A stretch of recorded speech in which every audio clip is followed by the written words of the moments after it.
Football, or soccer, is one of the most popular sports in the world. It's played by millions of young people around the world every day. At the professional level, it's an international game. Talented young players often leave their home countries to train at the youth academies of famous football clubs around the world. Neymar is one of the world's best footballers. He's Brazilian, but he left his country in 2013 to play at FC Barcelona in Spain. A few years later, he moved to the French club Paris Saint-Germain. His new football club paid a transfer fee of €222 million.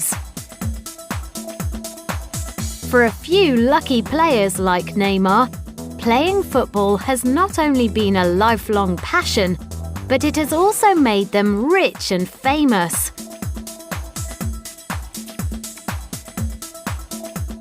But even if it doesn't make you a star, football can make a dramatic difference to people's lives.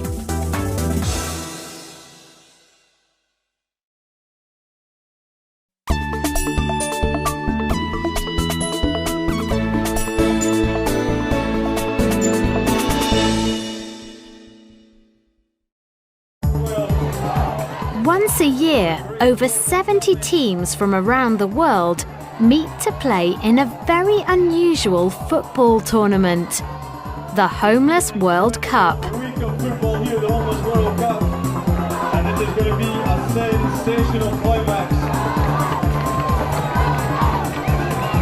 The referee today is Harry Milas. Uno, due, tres.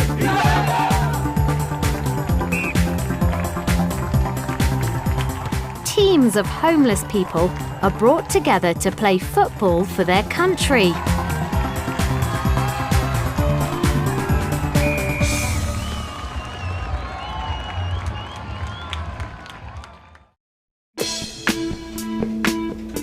Mel Young is the co-founder and president of the Homeless World Cup.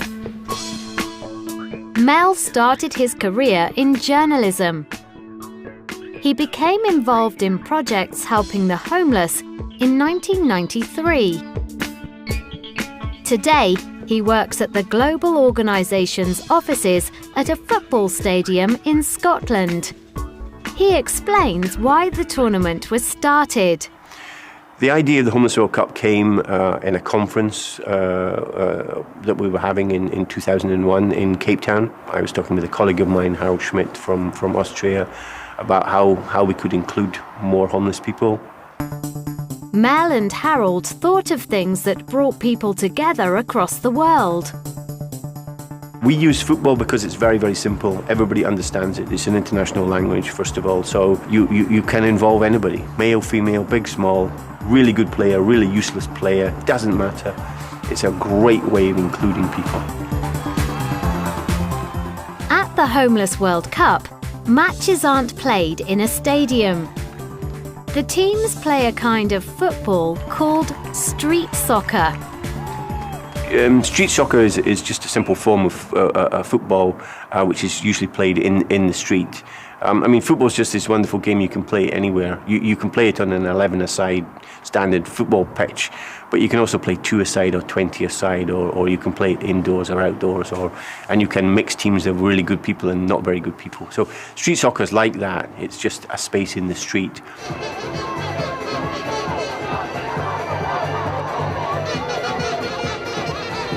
A long ball forward into the corner, picked up again by Mexico.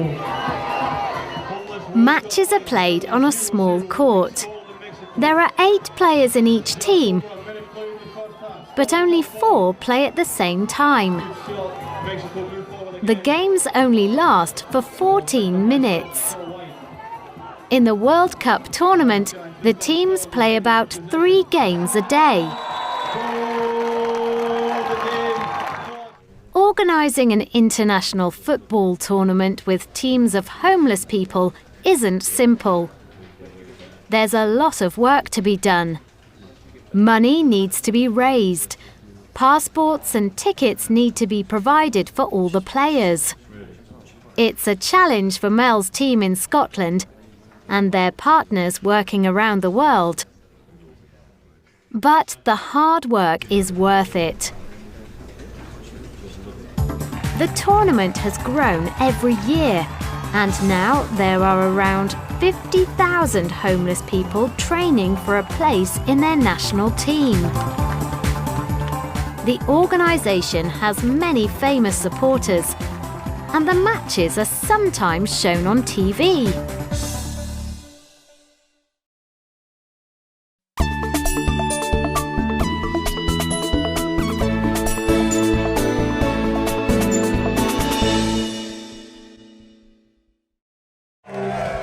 For Mel and his team, the most important thing about the Homeless World Cup is that over 70% of the homeless players change their lives for the better because of the tournament. You're